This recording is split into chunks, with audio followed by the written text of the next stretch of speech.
তো কারা কারা লাইফে চাকরি করতে চাও হাত তোলো। বাহ, অলমোস্ট সবাই হাত তুলেছে। শুধুমাত্র তুমি তুমি আর তোমরা তিনজন বাদে, রাইট? ওকে, হাত নামাতে পারো। তোমরা তিনজন চাকরি না করে কি করতে চাও? বিজনেস।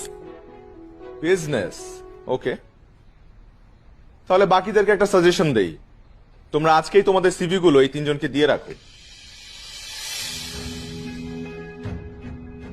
কারণ একটা সময় এই তিনজনের কাছেই তোমাদের যেতে হবে চাকরির জন্য। দেখো, একটা দেশে সবাই যদি চাকরির পেছনে ছোটে, কেউ যদি ব্যবসা না করে, তাহলে তারা চাকরিটা করবে কোথায়? তাদেরকে চাকরিটা দেবে কে? সরকারের পক্ষে তো সবাইকে সরকারি চাকরি দেওয়া পসিবল না, তাই না? এখন একটা দেশের ইকোনমি বা তার জিডিপি পুরোপুরি নির্ভর করে তার দেশের উৎপাদন ও ব্যবসার উপর। দেশে যত বেশি ব্যবসা হবে তত বেশি কর্মসংস্থান হবে এবং তোমরা ভালো ভালো চাকরির সুযোগ পাবে। তারপর আমি খেয়াল করেছি যে সবার একটা ভ্রান্ত ধারণা আছে যে বিজনেস করলে বড়লোক হওয়া যায়, বা মানুষ ব্যবসা করে শুধুমাত্র বড়লোক হওয়ার জন্য। কিন্তু বিষয়টা কিন্তু তা নয়।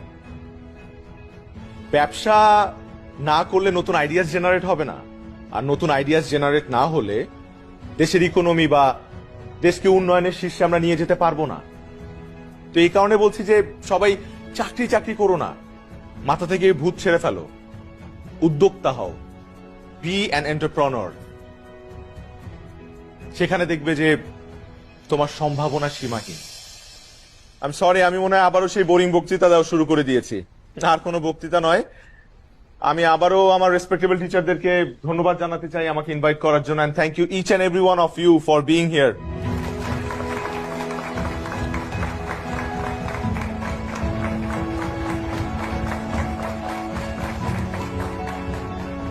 ওকে, থ্যাংক ইউ, গুড লাক। আরে ফিউচার এন্টারপ্রেনার্স, কি অবস্থা? স্যার কিছু বলতে চাই। হ্যাঁ, বলো না।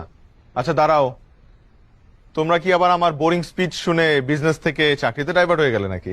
না না স্যার, আমরা আসলে আপনার সাকসেসের গল্পটা শুনতে চাই। এই পর্যায়ে পৌঁছানোর পিছনে আপনার স্ট্রাগলের গল্পটা আমরা একটু জানতে চাই। আমার গল্প?